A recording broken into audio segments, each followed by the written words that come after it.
It had been almost a whole year since I'd seen my youngest daughter, so getting to hug my little baby, even though she's 27 now and married to a wonderful husband stationed at the Alaskan Air Force Base, was the absolute best feeling. On Saturday, we piled into the car for a 2.5-hour drive out to Denali. Now, Denali is home to North America's tallest peak, a towering, majestic mountain that used to be an active volcano millions of years ago. It's surrounded by over 6 million acres of wild, untouched tundra. My husband had arranged the ultimate excursion for us to see as much of it as possible, an off-road, side-by-side ATV guided tour. We went flying up the mountain, tearing over rugged terrain and splashing through deep, muddy puddles. It was an absolute blast. The views were endless, miles and miles of gorgeous Alaskan scenery, winding rivers, jagged rock formations, and dense forests. Along the way, we crossed paths with a horse-drawn wagon tour. They were using these absolutely massive draft horses. They must have been 27 hands high. They also had a charming little farm on site with sheep, baby goats, miniature horses, small cows, and some geese. Of course, we had to stop in and pet the animals and take some pictures. Right in the middle of our rugged trail ride, we stopped at a little makeshift restaurant. There was no actual stove. They were cooking everything outside on smokers. They served us a spectacular lunch of smoked ribs and chicken and chili and cornbread. It was the perfect mid-trip fuel that we needed. We made our way back down the mountain, back to where we began, to end our trip in the gift shop to get a couple of souvenirs. It was an amazing, unforgettable day. The next day, we went to explore the town called North Pole, which sits right outside the Air Force Base. It's a place where it feels like Christmas all year round. Even the street posts look like candy canes. Even the businesses get in on the candy cane fun, decorating their own business signs with candy canes. We visited the famous Santa Claus house, and wouldn't you know it, Santa himself was home. I got my picture taken with him, and we had a very serious chat about what's going to be on my Christmas list this year.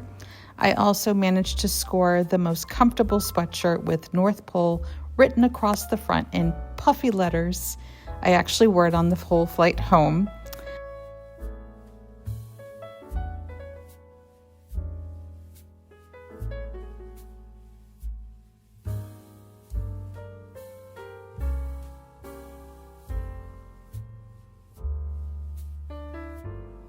Right next door was the Antler Academy. We got to go in for an up-close and personal experience, feeding and petting all the reindeer.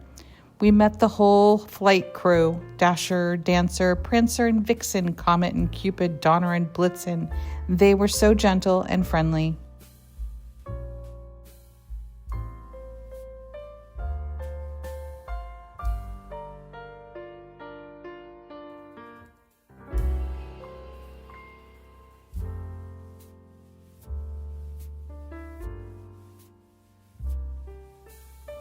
Next, we slowed things down with a stroll through the University of Alaska Fairbanks Botanical Garden. Not everything was in full bloom yet, but it was still stunningly beautiful.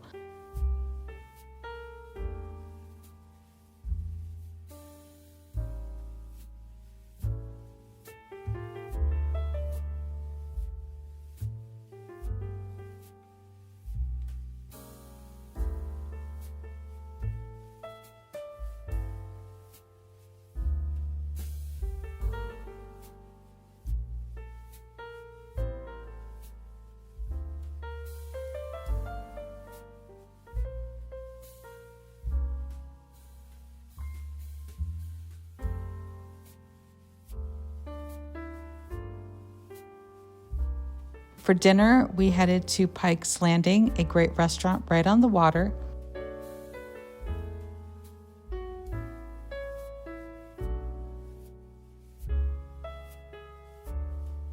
And followed that up with a scoop of homemade ice cream from a famous local staple called Hot Licks. The wildest part about being in Fairbanks was the lighting.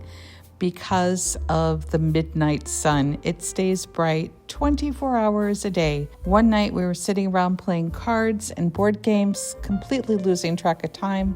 I casually looked down at my watch and realized it was 1:45 in the morning, but looking out the window, it was as bright as midday. It totally messes up with your head, but it was so cool to experience. Monday was a nice, relaxing day of just doing a whole lot of nothing before we finally caught our flight home. It was a trip I'll never forget.